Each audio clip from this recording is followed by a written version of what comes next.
저는 목사는 직업이 아니라고 생각해요. 목사는 사명자, 그렇죠. 그렇죠. 사명자죠. 근데 사명자인데 직업란에 목사를 쓰는 것도 적절하지 않고, 목사는 진리를 위해서 목숨을 거는 게 목사고 옳음을 위해서 목숨을 거는 게 목사예요. 그러지 않으면 목사하지 말아야죠.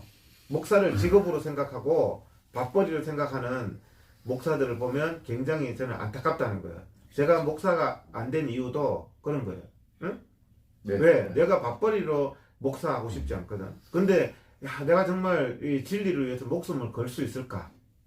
목사는요, 그게 돼야지 목사를 해야 되는 거예요. 그러니까요. 근데 그게 아니라 진리를 위해서, 옳음을 위해서 자기 인생을 하나님 앞에 바쳤다는 목사들이 정강훈의 일은 정말 말도 안 되는 헌금을 도둑질하고 진리를 다 왜곡하고 자기를 섬겨라 그러고, 얼마 전에는 정강훈이가 뭐라 그랬습니까? 자기가 구원열차의 기관사라고 그랬습니다.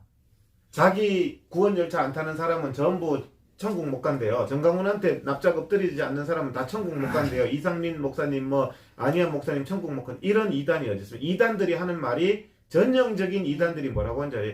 여기 안 오면 구원을 못 받는다는 거야. 옛날에 휴거도 여기 안 오면 휴거를 못 받는다. 제가 성경에 어디 그런 게 어디냐? 성경에 거기 못 가면 휴거 못 받는다, 구원 못 받는다가 어디냐? 신천지에 안 가면, 이단들이 그렇게 하는데 정말 그런가 싶어서, 신천지 안 가면 구원 못 받는다잖아요. 신천지 안 가면 구원 못 받습니까?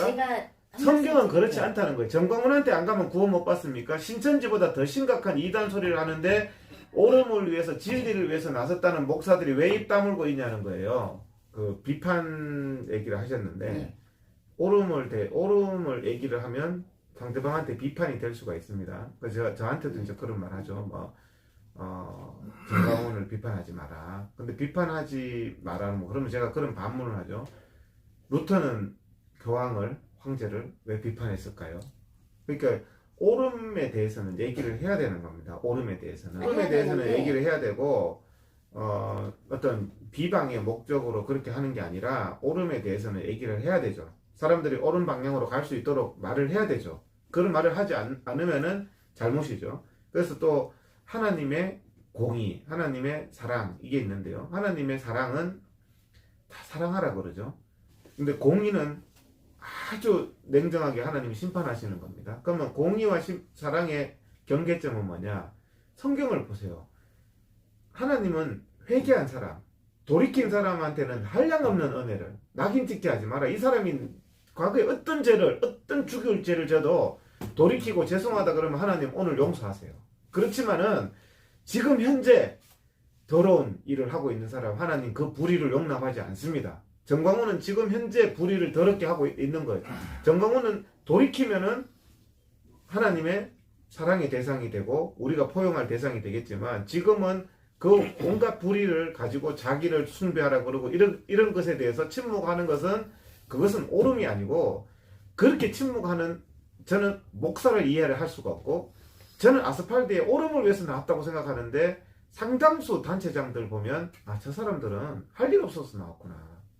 정말 무슨 옳음에 대해서도 침묵하고 입도 뻥끗 못하고 돈 몇 푼 때문에 입도 뻥끗 못하는 저 사람들이 옳음을 위해서 나와서, 저는 이제는 시각이 달라졌어요. 그 사람들, 옳음을 위해서 나온 사람, 그런 단체장들 다 퇴출돼야 됩니다. 많습니다. 퇴출돼야 돼요. 그래서 문재인에 대해서 잘못해서 저항할 줄 알았으면, 정광훈도 잘못했으면 저항할 줄 알아야 돼요. 진리는 하나예요. 여기에 대해서는 진리를 적용하고 저기에 대해서는 비굴한 걸 적용하는 그런 진리는 없어요. 그래서 그런 부분들에 대해서 우리가 개념, 비판하는 게 무조건 잘못된 게 아니라 옳음에 대해서는 바르게 얘기를 해야 된다. 비판을 해야 된다. 루터도 그렇게 하는 것처럼. 그래서 사람들이 맹목적으로 무조건 예수님이 사랑하라고 하셨다. 근데 왜 사랑 안 하냐? 사랑의 대상은요, 용서를 구하는 사람을, 하나님도 용서 구하지 않는 사람을 사랑하고 덮지는 않아요. 정강훈은 교회 헌금으로 면목동 50채 빌라 투기를 했어요. 면목동 빌라왕. 화곡동 빌라왕도 깜빵 갔는데 면목동 빌라왕도 깜빵 가야 됩니다. 교회 하나님 앞에 드린 헌금을 가지고 부동산 투기를 하고, 교회 헌금으로 구매한 아파트에 출가한 딸이 살고, 교회 헌금으로 구매한 아파트에 출가한 아들이 살아요. 그 아들, 딸들도 양심이 있으면 그 아파트에서 나와야죠. 교회 헌금으로 샀는 건데. 교회 그런 곳에 헌금을 합니까? 그게 올바른 것이에요. 그리고 광화문 광장 예배에 정강훈이가 그 밑에 윤영보를 보내서 지금 몇 달째 예배 방해를 하고 있습니다. 예배 방해는요, 공산당도 하지 않는 거예요. 하나를 보면 10가지를 압니다. 국민 여러분 깨어나셔야 돼요. 그러면서 문재인 이재명만 나쁘다. 문재인 이재명에 대해서 제가 비판을 안 한다. 제가 누구보다도 문재인 이재명과 투쟁했던 사람이고 8월 15일 10월 3일 문재인한테 끝까지 제가 투쟁했던 사람이에요.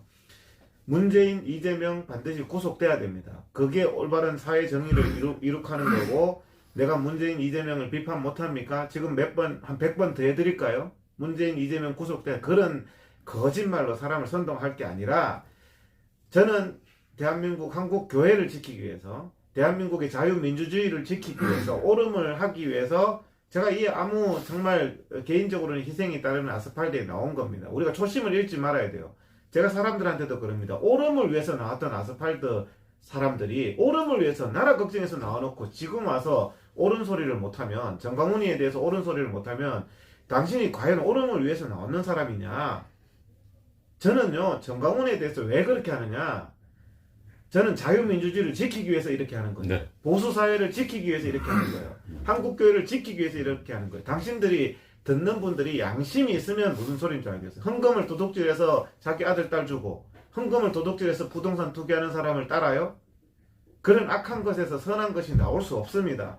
자정이 되지 않으면 보수와 한국교회가 대한민국 구할 수가 없어요. 그래서 제가 정강훈에 대해서 그렇게 하는 거지, 문재인하고 이재명의 숨겨둔 그거라서 정강훈을 공격한다? 웃기는 소리 하지 마세요. 문재인하고도 함께 할 일이 없고, 이재명하고 함께 할 일도 없고, 정강훈이하고도 함께 할 일이 없다. 저는 왜? 그게 자유민주주의를 지키고 보수를 지키고 정말 우리 이 옳음을 위해서 나왔는 국민들을 지키는 길이라고 생각하기 때문에 그렇게 하는 겁니다.